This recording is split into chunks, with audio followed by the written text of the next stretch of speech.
Welcome to Power Talks with Santosh Shah.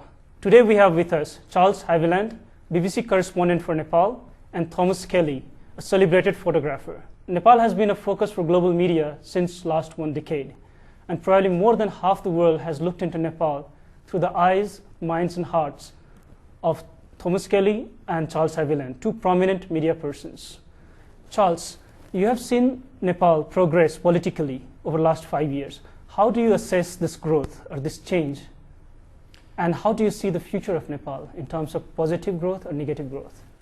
Well, it's been remarkable. I think that to take the broader view, just to compare where we are now in Nepal with where we were 3 years ago. 3 years ago there was a war going on, a debilitating, violent, nasty, unpleasant war with massive human rights violations.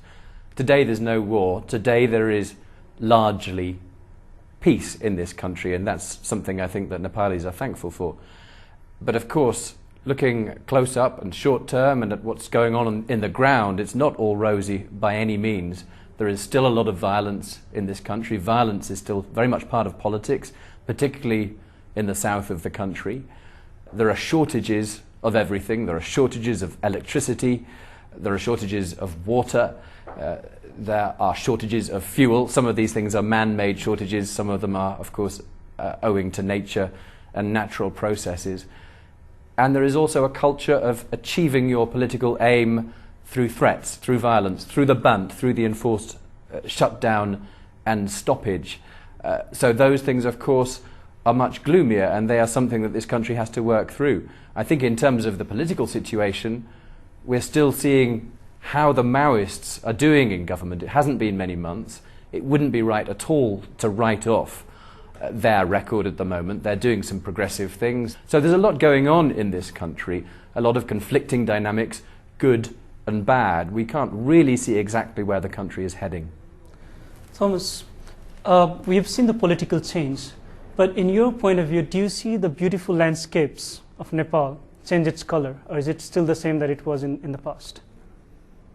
It very much depends where I'm photographing or where whoever it might be, because certainly some areas have incredible nature beauty, such as up in Solukhumbu, the Paflu area, some of these more remote areas that are for the most part unchanged. But then obviously if you talk about going to the Tarai, right, or going into other areas where there's a denser population, of course the picture frame is changing. In 2006 February, you were the first one who saw Prachanda in real, in flesh and blood.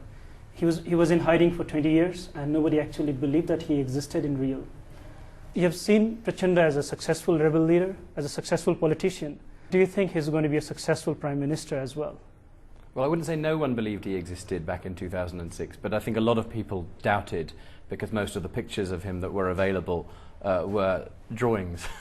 There weren't many photographs. And it was quite remarkable to walk into this room in the place where he was then underground and actually see this flesh and blood man sitting on a sofa.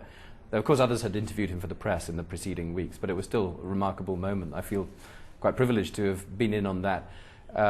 2 years after that, I interviewed him in his residence in Kathmandu in Naya Bazar, and then just a couple of weeks back, I interviewed him in the prime ministerial residence. So just in terms of the background and the environment, I think in terms of being a prime minister, I think he's really struggling. Yet he sort of says now that being a rebel leader was easier than being a prime minister. And I think that he hasn't been able to drop the idiom of rebellion and revolt, which makes a lot of people fear that the Maoists may be plotting something more, talking about seizing the state.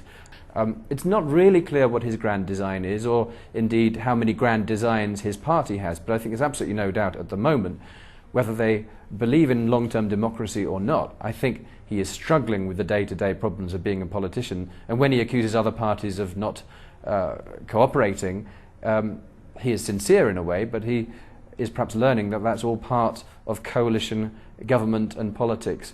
And of course government in Nepal has traditionally been a very weak thing. Thomas, and you came to Nepal in 1978 and you've seen the beautiful landscapes of the Himalayas. Now the world is facing global warming and climate change. In your opinion, how has the climate change affected the Himalayas? I wouldn't say that I'm an expert on the climate change issue. I haven't been focusing on that necessarily. Some of the glacial melting in areas, obviously that is a visual evidence, and these lakes that are forming in certain areas, and obviously the discussion about potential flooding due to that has become more and more of a concern. So it's you can see that it's some of the mixtures that are going on there. Both of you have witnessed and lived through this change in Nepal. We had the Maoist revolution, then we had the royal takeover, and then we had the restoration of democracy, the elections of the constitution, and now we are a republic nation. And how has your experience been living through this historic period of Nepal? As a journalist, I feel privileged to have witnessed all this, and it's been remarkable, the change to a republic, certainly. Covering the war was, of course, covering something that was horrible. But it's also just been incredibly moving, and I'm sure Tom, who's lived here much longer than I have would agree, just the hospitality that you get in people's homes.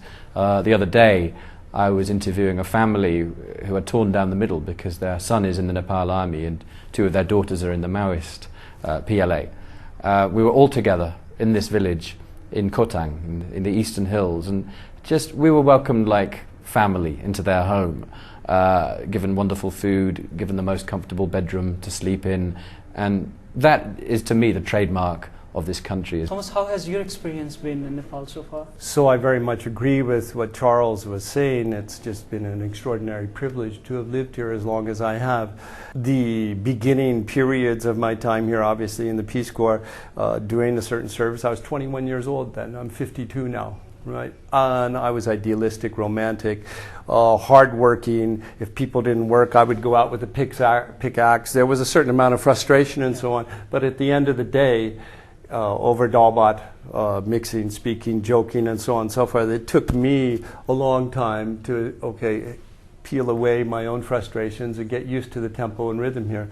And then working as a development officer for CARE, I got back involved in understanding people's situations and trying to bring what I had experienced to the table firsthand. The war was certainly, I wasn't totally involved with in the sense of reporting on a day-to-day basis, but I chose certain stories that I had interest in. The Devi Sunwar story was a story that I broke with the New York Times. And that was really going out into strongly held Maoist areas and talking to the Maoists. That was some of my first time that I got to do that. So I was away from the romance, the ethnography, and so on and so forth, and hearing both sides. It made me sad to a certain extent.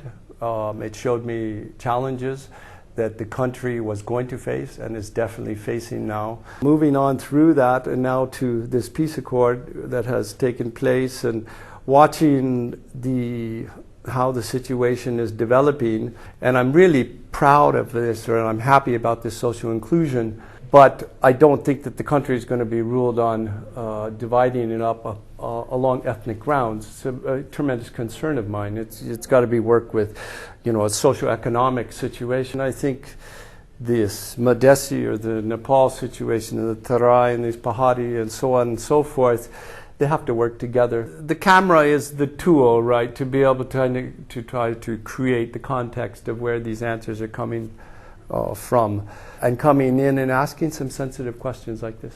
We'll continue our conversation after a short break. Do stay with us.